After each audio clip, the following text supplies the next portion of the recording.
Hello, everyone, and welcome to another episode of Queco, the Queer Ecologies podcast. I'm your co-host, Sibanti Hui. And I'm Chitra Devgi. And today we will be discussing the aromantic and asexual spectrums of attraction. Or lack thereof. So, before diving fully into the topic, let's establish some key terms.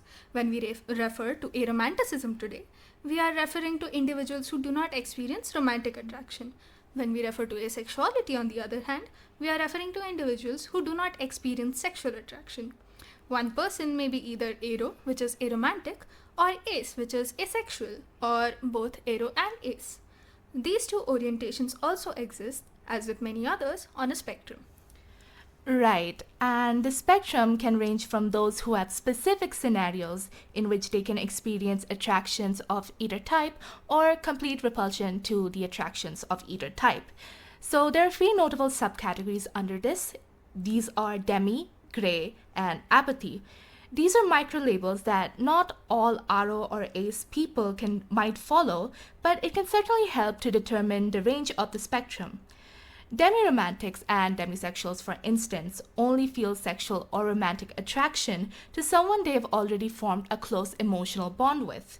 Gray-spec individuals, on the other hand, will only feel sexual or romantic attraction in specific contexts or incredibly infrequently. And then there are the Apothi sexual and Apothi romantic individuals who do not experience sexual or romantic attraction in any context, and sometimes may even feel repulsed by the idea of sexual or romantic relationships.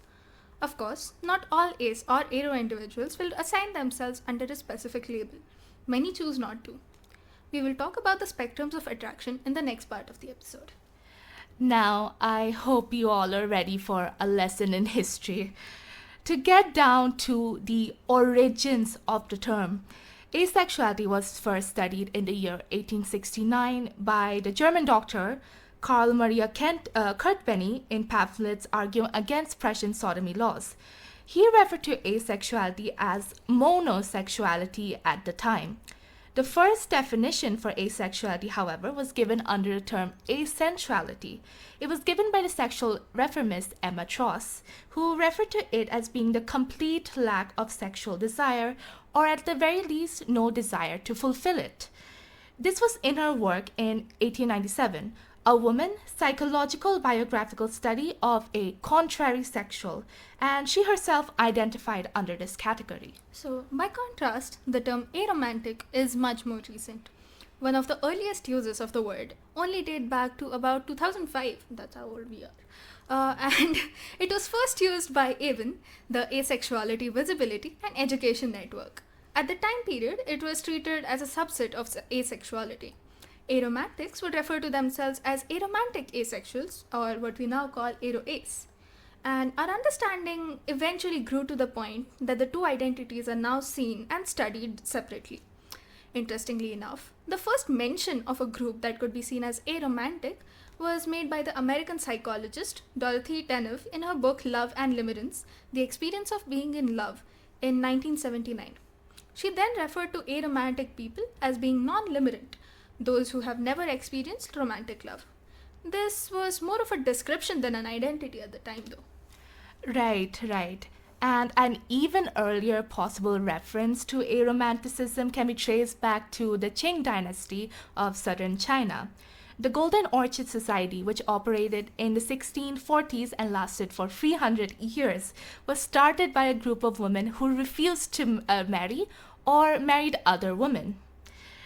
There were certain women in these societies who would comb their hair in a particular way to signify that they did not want any sexual or romantic partnerships. They were termed as the self-combed women. To be clear, we are using the AVEN and ORIA organizations for this information. We've already mentioned AVEN, but ORIA is abbreviated from Aromantic Spectrum, Union for Recognition, Education and Advocacy. These are two established organizations that work to advocate for the asexual and aromantic communities respectively. We encourage the listeners to take a look at these websites whenever they can. Aurea ready for this? Please laugh, Chitra. Now, when we talk about these terms, there are a lot of misconceptions and stereotypes that people might hold. So, we'll try to address a few in this session. Firstly, asexuality and aromanticism can exist independently of each other, as we've already established. Secondly, asexual and aromantic people, though they can experience hetero attraction, are not just straight. To be straight, one must fall under the heteronormative understanding of attraction. It's a social position that indicates that someone is quote unquote normal. Any deviation from this heteronormative understanding of attraction and relationships, even the absences that these identities are associated with, falls outside the purview of the word straight. And asexuals are not celibate. Celibacy is a choice, asexuality is not. And to add on to that, there's some more misconceptions that come about when we talk about romantic attraction. Aromantic people can experience love in its familial and platonic forms. Some may even experience romantic love in very specific circumstances and contexts. Their overall stance towards romantic attraction, however, is one of absence. I have seen people explain it in the terms of a buffet. There's a diverse variety of options, all stuff that you love, but you're just not hungry. Right, right. And that reminds me, I've also heard some misconceptions about RO and ACE identities being a sign of immaturity or, I can't believe I'm saying this, just a phase, or being caused by trauma. While there are cases where one's lack of attraction could certainly stem from one's social engagements, age, or other societal factors, it is important also to understand that is not always the case. That is a generalization which is not common. In fact, if someone identifies as RO or ACE and later finds out that these terms do not suit them, that's perfectly fine. It is difficult to identify an absence. And it is imperative that we use the term absence and not lack. And if the term feels correct for you, it's helpful for you in understanding your identity, go for it. Absolutely. Similarly, asexuality and aromanticism are not caused by trauma. It does not have any cause because it is not a condition. It's an orientation, not just a phase or a misunderstanding. This also means that it cannot simply be changed by meeting the right person. It can be difficult to understand how desire, attraction, and love operate in the way that they do for aro or ace people. Aesthetic attraction is different from sexual attraction. Romantic attraction is different from platonic attraction. Libido does not include desire. Needs do not encompass wants, so on and so forth.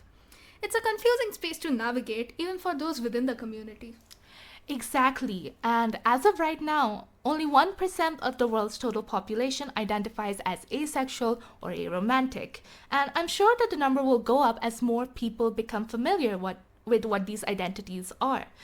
I know that a lot of people on our script writing team are a part of the community.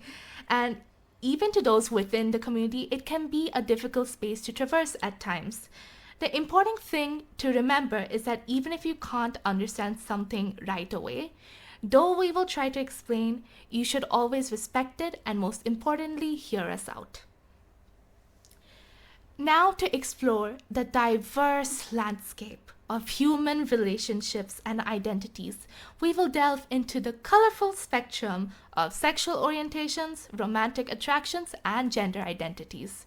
So, on one end of the spectrum, we have sex positive perspective, which is basically in the name, right? So, a sex positive perspective refers to the idea of looking positively to the idea and the notion of sex. It's all about openly communicating about sexuality, destigmatizing various sexual behaviors, and representing and respecting consensual sexual expression. So, looking back at the buffet analogy, this would simply mean that you do like the food that's there. You may even have it at a later time, just not hungry for it right now. So it's basically sex ed but completely non-judgmental.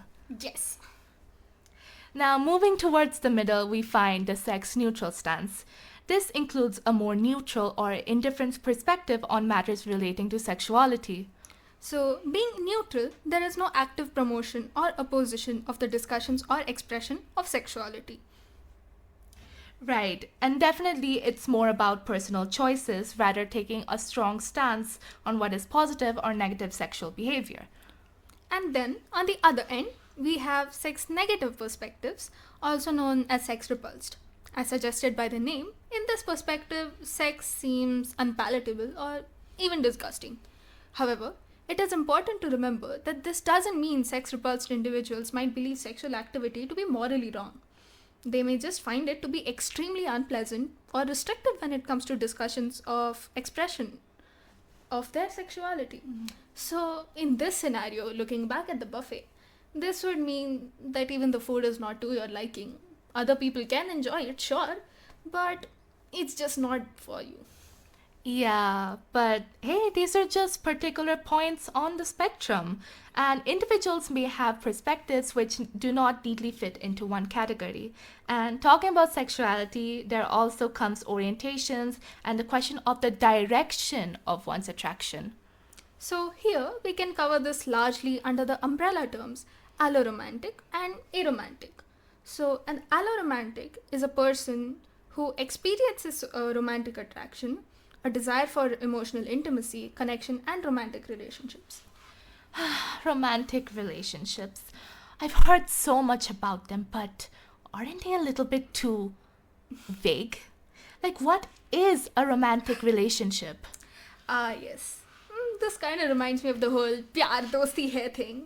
But on a more serious note, it's like a desire for companionship, romantic gestures, and the development of deep emotional bonds.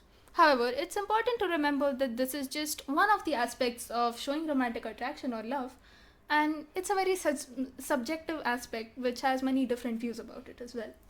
Right, and I believe that sums it up perfectly. Now, aromantic is a person who experiences little to no romantic attraction. Now, this does not mean that they cannot form deep or meaningful connections. In fact, they do have meaningful relationships, but there is no inclination towards romantic relationships. So, they do value close relationships as well as other platonic connections. So, for now, we'll be talking a little about grey sexual and grey romantic. So, grey sexual is a characteristic where one experiences sexual attraction infrequently, rarely, or under specific contractions. Similarly, grey romantics experience infrequent or rare romantic attraction. Now, for demi-romantic and demisexual, the romantic or sexual desire, sexual attraction develops only after a deep emotional connection has been formed. The distinction yet again lies in the nature of the attraction. Yeah. So, now moving on from orientations, we can come to look at agender identities. Individuals who do not identify with a gender. I wish I didn't get that joke, but you seriously need to stop it with all of those puns. But yes, there are individuals who do not identify with any specific gender. Being agender is a deep, personal and unique experience. Some may feel a complete lack of gender identity, while others might describe their experience as gender neutral. So, now we move on to another important part of any relationship communication. This is a fair given in almost all relationships. In order to move forward, you need to talk about what you do or do not want. Communication basically helps solidify the different aspects in a relationship. And communication ranges from little things like who is going to take out the trash today or feed the cat to big things like financial security and marriage. Establishing proper, clear, concise communication is important in any relationship. Miscommunication will eventually happen, but it can be greatly curbed by keeping an open mind and listening carefully to what the other person is saying. Let's be honest, people can only like miscommunication tropes in their rom-coms. And the question is, do they even like those? An important tangent to communication is negotiating with your partner. People often listen to this term and immediately think of bitter compromises and sulking and holding grudges. Yeah, I've often noticed that.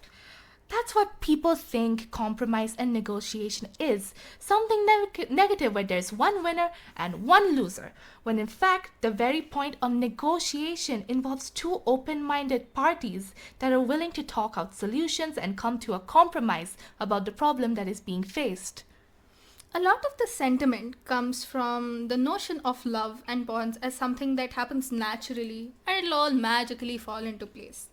The general idea of love is an all consuming and powerful force. However, when you really think about it, it's just a thing that's constantly worked upon over and over to form a deep, secure bond.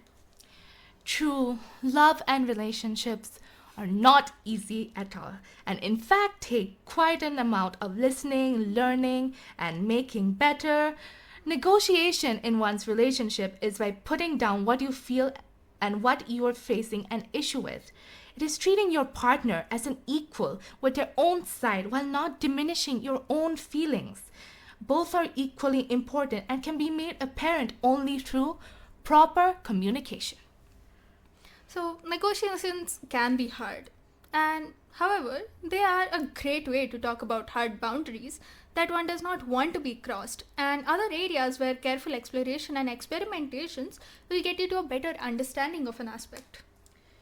Right.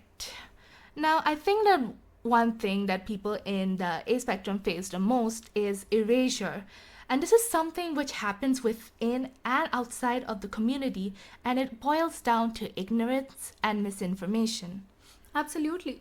I mean, most people are not familiar with what all is included under ASPEC identities in the first place.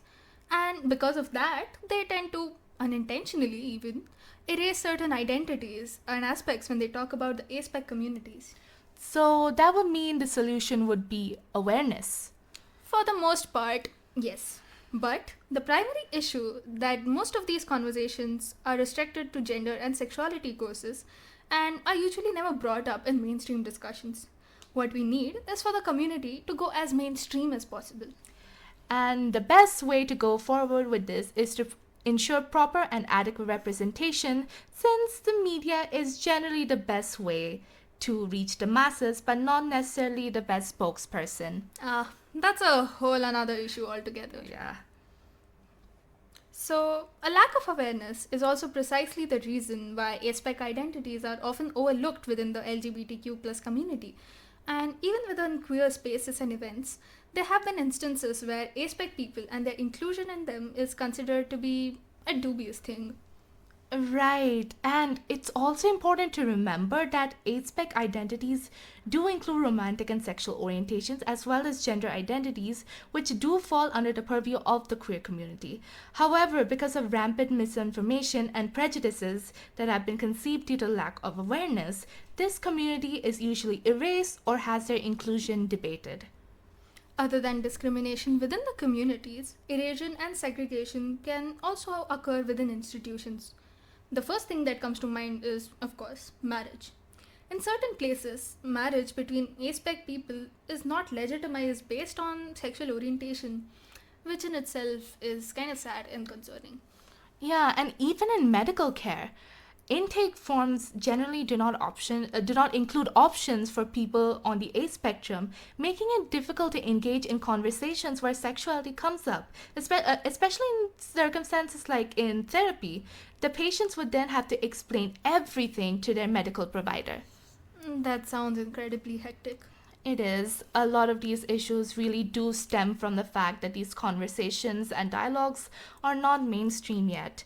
It becomes worse when you consider that ASPEC identities are so stigmatized that they are still considered as psychiatric disorders by many. Ironically, this has led to worsening mental health among individuals within the spectrum. We also don't know how to provide the right advice or respond correctly when people talk about their ASPEC identities.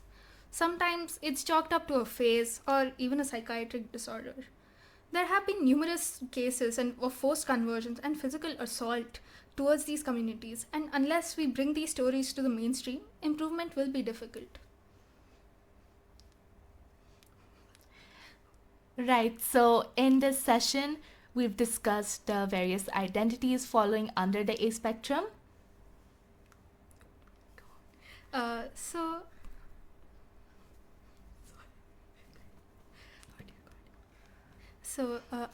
with various identities under the A spectrum, it's also important to talk about the challenges which we have addressed in this issue. Yeah, even concerns regarding communication and how one would negotiate with partners. We've also come across that, though I feel like we did not really go into media representations, but as we've already established that, that's an entire issue altogether. So, with that, we come to an end of this podcast. Thank you all for listening. This is me, Chitra. And this is Sivanti, your co-host for today, signing off. Have a great day.